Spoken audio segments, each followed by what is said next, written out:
സർവം മായ നമ്മുടെ നിവിൻ പോളിൻ്റെ ഏറ്റവും പുതിയ ക്രിസ്മസ് മൂവിയാണ്. ആൻഡ് എനിക്ക് ഭയങ്കര ഇഷ്ടമായി ഈ സിനിമ. എനിക്ക് ഭയങ്കര ഇഷ്ടമായി. എനിക്കൊരു ഗംഭീര സിനിമയായിട്ട് തോന്നി. അഥവാ ഇതൊരു വൻ ഹൈപ്പ് സാധനമൊന്നുമല്ല, വളരെ സിമ്പിളായിട്ടുള്ള ഒരു ഫീൽ ഗുഡ് ഹൊറർ കോമഡി. അത് പക്ഷേ എന്ത് രസമായിട്ടാണ് അവർ എടുത്തു വെച്ചിരിക്കുന്നത് അറിയോ. 2.5 മണിക്കൂർ പോയത് അറിഞ്ഞില്ല. ഞാൻ വളരെ എൻഗേജ്ഡ് ആയിട്ട് വളരെ രസിച്ചിരുന്ന് കണ്ട ഒരു പടമായിരുന്നു ഇത്.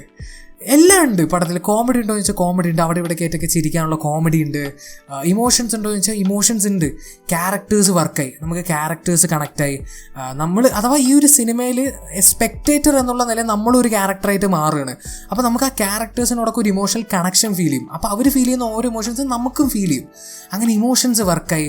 ലവ് ട്രാക്ക് ഉണ്ടോ എന്ന് വെച്ചാൽ ലവ് ട്രാക്ക് ഉണ്ട്. അത് ഭയങ്കര രസമായിട്ടാണ്, ഭയങ്കര ക്യൂട്ടായിട്ടാണ് അവർ എടുത്ത് വെച്ചിരിക്കണത്.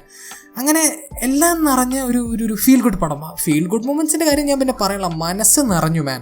അഥവാ സിനിമ കഴിഞ്ഞിറങ്ങുമ്പോൾ നമ്മുടെ അതന്നെ ഹാർട്ട് ഫുൾഫിൽഡ് ആയിട്ടാണ് നമ്മൾ ഈ സിനിമ കണ്ട് കഴിയുമ്പോൾ ഇറങ്ങുക. അങ്ങനത്തെ ഒരു പടമാണിത്. അതിൽ ഓബിയസ്ലി എടുത്തു പറയേണ്ട പേര് നിവിൻ പോളിയാണ്.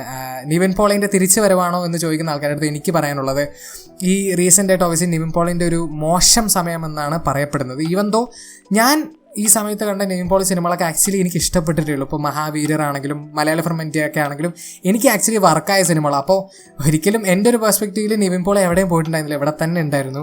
പക്ഷേ ഐ ഗെസ് നിവിൻ തിരിച്ച ആ ഒരു കംഫർട്ട് സോണിൽ വന്ന് അടിച്ച് പൊളിച്ച ഒരു സിനിമയാണോ എന്ന് ചോദിച്ചാൽ ഡെഫിനറ്റ്ലി ആണ്. ആ ഒരു രീതിയിൽ തിരിച്ചു വരുവാണോ എന്ന് ചോദിച്ചാൽ ഡെഫിനറ്റ്ലി ആണ്. നിവിൻ പോളിനെ കുറേ കാലത്തിന് ശേഷം അദ്ദേഹത്തിൻ്റെ കംഫർട്ട് സോണിൽ കണ്ടതിൽ എനിക്ക് നല്ല സന്തോഷമുണ്ട്. ആ ഒരു വളരെ എനർജറ്റിക് ആയിട്ടുള്ള, വളരെ ഫണ്ണായിട്ടുള്ള ഒരു രസമായിട്ടുള്ള ഒരു നിവിൻ പോളി, അത് അദ്ദേഹം ഫ്രീ ആയിട്ട് അഭിനയിച്ച ഒരു സിനിമ ആയിട്ടും എനിക്ക് ഫീൽ ചെയ്തു. അത് നല്ല രസമുണ്ട് എന്ന് കാണാൻ. അദ്ദേഹത്തിൻ്റെ ചിരി അതന്നെ മതി മാൻ. ആ ഒരു ചിരി തന്നെ അല്ലാണ്ട് ആളുടെ സ്ക്രീനിൽ കാണുമ്പോൾ കിട്ടുന്ന ഒരു ഫീൽ ഉണ്ട്. അത് പറഞ്ഞറിയിക്കാൻ പറ്റില്ല. അത് സിനിമ കണ്ടാലേ നിങ്ങൾക്ക് മനസ്സിലാവുള്ളൂ. അതുപോലെ കോമഡി ടൈമിംഗ് ഒക്കെ ആണെങ്കിലും ഒന്നും ഞാൻ പറയുന്നില്ല. അത് കോമഡി മാത്രമല്ല, ആൾ സീരിയസ് സീനുകളിലും അന്യായ ലെവൽ അഭിനയം വൈസ് ഞാൻ പറയണ്ടല്ലോ, നിവിൻ പോളിയാണ് സൂപ്പറായിട്ട്. എനിക്ക് I am happy to see Nivin Pauly again in his full form, peak ഫോമിൽ പിന്നെയും കണ്ടതിൽ എനിക്ക് നല്ല സന്തോഷമുണ്ട്. വേറെ കുറച്ച് ആൾക്കാരുടെ പേര് എടുത്ത് പറയണം. അജു വർഗീസ് സൂപ്പർ. അജു വർഗീസ് നിവിൻ പോളി കോമ്പോയിനെ പറ്റി പറയേണ്ട ആവശ്യമില്ല. അജു വർഗീസ് കലക്കി കേട്ടോ. കുറേ സീൻസിൽ ശരിക്കും ചിരിപ്പിച്ചത് അജു വർഗീസ്. എന്നാൽ നല്ല രസമായിട്ട് തന്നെ ആ ഒരു ക്യാരക്ടറിനെ അവർ പോർട്രേ ചെയ്തു. നന്നായിട്ട് തന്നെ അജു വർഗീസ് എക്സിക്യൂട്ടും ചെയ്തു. അതുപോലെ ജനാർദ്ദനൻ ചേട്ടൻ, അമ്പോ എന്താണ് ആ മനുഷ്യൻ ഇപ്പോഴും ഈ വയസ്സിൽ ഇമാതിരി ലെവൽ പെർഫോമൻസ് കാണിച്ചു വെക്കുന്നുണ്ടല്ലോ, സമ്മതിച്ചു കൊടുക്കണം. നല്ല രസമായിരുന്നു. ആളും ഇടയ്ക്കറി ഇങ്ങനെ വന്നിട്ട് നല്ല രസമായിരുന്നത്. അൽതാഫ് സലീം ഉണ്ട്, അഗൈൻ ഇടയ്ക്കറി വരും.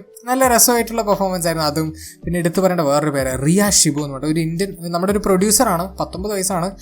19 വയസ്സിൽ തന്നെ പ്രൊഡ്യൂസറും ഇപ്പോൾ ഒരു നടിയും കൂടി ആയിരിക്കണം, സമ്മതിച്ചു കൊടുക്കണം. And when it comes to acting നല്ല അഭിനയം.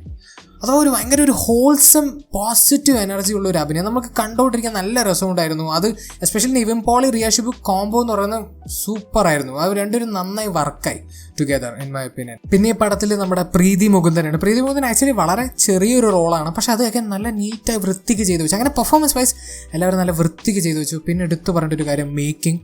എന്ത് രസമാണ് ഈ പടം കാണാൻ. അഥവാ ഒക്കെ നമ്മളിതിന് മുന്നേ കണ്ട ടൈപ്പ് വിഷ്വൽസൊക്കെ തന്നെയാണ്. അഥവാ കുറേ പാട വരുമ്പം അതും പരിപാടികളൊക്കെ തന്നെയാണെങ്കിൽ പോലും അത് എന്ത് രസമായിട്ട് എടുത്ത് വെച്ചിരിക്കുന്നത്. നല്ല കളർഫുള്ള് വൈബ്രൻറ്റ് വിഷ്വൽസ്. അഥവാ പടത്തിൻ്റെ ടോണിന് പറ്റിയ വിഷ്വൽസിനെ അവരെടുത്ത് വെച്ചിരിക്കുന്നത് സൂപ്പറായിട്ടുണ്ട്. വിഷ്വലി ആണെങ്കിൽ ഓഡിയോ ഡിപ്പാർട്ട്മെൻറ്റ് നല്ല വർക്ക് തന്നെ ചെയ്തിട്ടുണ്ടോ. എസ്പെഷ്യലി ഈ പടത്തിൽ കുറച്ച് ഹൊറർ ടൈപ്പ് പരിപാടികളൊക്കെ അവർ പിടിക്കാൻ നോക്കിയിട്ടുണ്ട്. ആദ്യത്തെ സൗണ്ട് ഡിസൈനിങ് ആണെങ്കിലും മ്യൂസിക്കും എടുത്ത് പറയണം, ആടിപ്പൊളി മ്യൂസിക്. അതിപ്പോൾ പാട്ടുകളൊക്കെ നല്ല രസമുള്ള പാട്ടുകളാണ്, ഫീലുള്ള പാട്ടുകളാണ്. അതുപോലെ ബാക്ക്ഗ്രൗണ്ട് മ്യൂസിക്, ചില ബാക്ക്ഗ്രൗണ്ട് മ്യൂസിക് ട്രാക്കൊക്കെ എനിക്ക് നൈസായി തോന്നി കേട്ടോ. കുറച്ച് ഡിഫറെൻറ്റ് ഫീൽ തരുന്ന ട്രാക്കുകളൊക്കെ ഉണ്ടായിരുന്നു.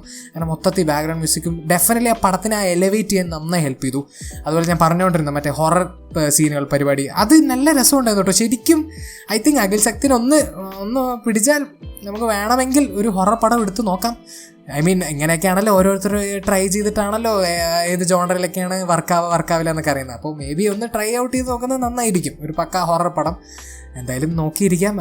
അതന്നെ എനിക്ക് പറയാനുള്ളൂ. എനിക്ക് കൂടുതലൊന്നും ഈ സിനിമയെ പറ്റി പറയാനില്ല. ഒരു ഗംഭീര പടം, എനിക്ക് ഭയങ്കര ഇഷ്ടമായി. എനിക്ക് നന്നായി വർക്കായൊരു പടമായിരുന്നു. സിമ്പിൾ പടം, ഞാൻ ഹൈപ്പുള്ള സാധനമൊന്നുമില്ല, സിമ്പിളാണ്. ബട്ട് ഹ്യൂമൻ ഇമോഷൻസിനെ ടച്ച് ചെയ്യുന്നൊരു സിനിമയാണ്. അത് നന്നായിട്ട് നല്ല ഇമ്പാക്റ്റോടെ തന്നെ കറക്റ്റ് സ്ഥലത്ത് തന്നെ അവർ ഇമ്പാക്റ്റ് ക്രിയേറ്റ് ചെയ്ത് നല്ലൊരു തിയേറ്ററിക്കൽ എക്സ്പീരിയൻസ് ആണ് എനിക്ക് തന്നത്. ഡെഫിനറ്റ്ലി ഈ ക്രിസ്മസ് വെക്കേഷനിൽ ഫാമിലിയോടൊപ്പം ഇരുന്ന് കാണാൻ പറ്റിയ പെർഫെക്റ്റ് മൂവി ആയിട്ട് എനിക്ക് ഫീൽ ചെയ്ത്. എന്തായാലെങ്കിലും Nivin Pauly is back in his peak form. എന്തായാലും ഇനി അങ്ങോട്ടേക്ക് എൻ്റെ ഒരു പേഴ്സണൽ ഒപ്പീനിയനിൽ എക്സ്പെരിമെൻ്റൽ സിനിമകൾ നിർത്തരുത് എന്നാണ് എൻ്റെ ഒരു ഒപ്പീനിയൻ. അഥവാ ഇനിയും നമുക്ക് മഹാവീരർ പോലെയും അതുപോലെ മറ്റേ തുറമുഖം, പടവിട്ട് അങ്ങനത്തെ സിനിമകളും വേണം. പക്ഷെ അതിൻ്റെ ഇടയിൽ കൂടെ തന്നെ നമുക്ക് ഇങ്ങനത്തെ സർവമായ ഇതുപോലത്തെ ഫീൽ ഗുഡ്, നമ്മുടെ നിവിൻ പോളി, എനർജറ്റിക് നിവിൻ പോളി ഉണ്ടല്ലോ, നമ്മുടെയൊക്കെ സ്വന്തം മനസ്സിലുള്ള നിവിൻ പോളി, അങ്ങനത്തെ സിനിമകളും വേണം. അത് രണ്ടും വരട്ടെ. നമുക്ക് നിവിൻ പോളി എന്നുള്ള നടനെ മൊത്തം പൊട്ടൻഷ്യൽ നമുക്ക് കാണാൻ സാധിക്കട്ടെ. ബട്ട് എന്താണെങ്കിലും ഞാൻ ഒരു കാര്യം ഉറപ്പിച്ച് പറയാം, അഖിൽ സത്യൻ്റെ അടുത്ത സിനിമയ്ക്ക് വേണ്ടി ഞാൻ വളരെയധികം കാത്തിരിക്കുന്നു. ഇദ്ദേഹത്തിൻ്റെ ആദ്യത്തെ സിനിമ പാച്ചും അത്ഭുതമുളകും എനിക്ക് പേഴ്സണലി ഒരു ഗംഭീര ഫീൽ ഗുഡ് മൂവി ആയിട്ട് തോന്നിയതാണ്. അതുപോലെ തന്നെ ഇതും ഒരു ഗംഭീര ഫീൽ ഗുഡ് മൂവി തന്നെയായിരുന്നു. എന്താണെങ്കിലും മനസ്സ് നിറഞ്ഞു. നിങ്ങളും പോയി മനസ്സ് നിറയൂ എന്ന് എനിക്ക് പറയാനുള്ളൂ. എന്തായാലും സിനിമ കണ്ടവരാണെങ്കിൽ നിങ്ങളുടെ ഒപ്പീനിയൻ കമന്റ് സെക്ഷൻ ഡ്രോപ്പ് ചെയ്യാൻ മറക്കരുത്. ആൻഡ് വീഡിയോ ഇഷ്ടപ്പെടുക ലൈക്ക് ചെയ്യുക, ഷെയർ ചെയ്യുക, സബ്സ്ക്രൈബ് ചെയ്യുക, നോട്ടിഫിക്കേഷൻ എല്ലാം മറക്കാൻ മറക്കരുത്. And I will see you in next video.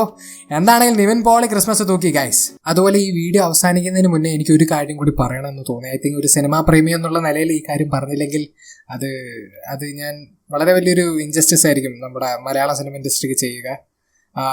Rest in peace to the one and only legend Sreenivasan, നമ്മുടെയൊക്കെ സ്വന്തം ശ്രീനി ചേട്ടൻ. അത് ശരിക്കും പറയാലോ വളരെ ഷോക്കിംഗ് ആയിട്ടുള്ളൊരു ന്യൂസ് ആയിരുന്നു. അത് ഒട്ടും പ്രതീക്ഷിക്കാത്തൊരു ന്യൂസ്, ഒട്ടും പ്രതീക്ഷിക്കാത്തൊരു സമയത്ത് കിട്ടിയപ്പോൾ അത് ജെനുവൻലി വളരെ വലിയൊരു നഷ്ടം തന്നെയാണ് നമുക്ക്. അത് we will definitely miss him. അത് ഞാൻ പറയേണ്ട ആവശ്യമില്ല. ആ ഒരു ലെജൻഡ് കാരണം നമുക്ക് കിട്ടിയിരിക്കുന്നത് അത്രയ്ക്കും ഗംഭീരമായിട്ടുള്ള ഹ്യൂമൻ ഇമോഷൻസിനെ വളരെയധികം പ്രാധാന്യം കൊടുത്തിട്ടുള്ള, സൊസൈറ്റിക്ക് ഗംഭീര മെസ്സേജിങ് കൊടുത്തിട്ടുള്ള സിനിമകളും അതുപോലെ കഥാപാത്രങ്ങളുമാണ്. അപ്പോൾ ആ ഒരു മനുഷ്യനെ നമ്മൾ മിസ് ചെയ്യും. ബട്ട് ഒരു കാര്യം ഞാൻ പറയാം, അദ്ദേഹത്തിൻ്റെ വർക്ക്, അദ്ദേഹത്തിൻ്റെ ആർട്ട്, അദ്ദേഹം ക്രിയേറ്റ് ചെയ്ത് വെച്ചിരിക്കുന്ന വർക്ക്സ് അത് ഇമോർട്ടലാണ് മാൻ. അതിന് ജീവിതകാലം മുഴുവൻ സിനിമയുള്ളിടത്തോളം അതും ഉണ്ടാവും. ആക്ച്വലി ഇവിടെ മനുഷ്യന്മാരുള്ളിടത്തോളം അത് നമ്മുടെയൊക്കെ മനസ്സിലുണ്ടാവും. We will miss you sir, we will miss you. You are a legend and you will always be a legend in our hearts. Rest in piece.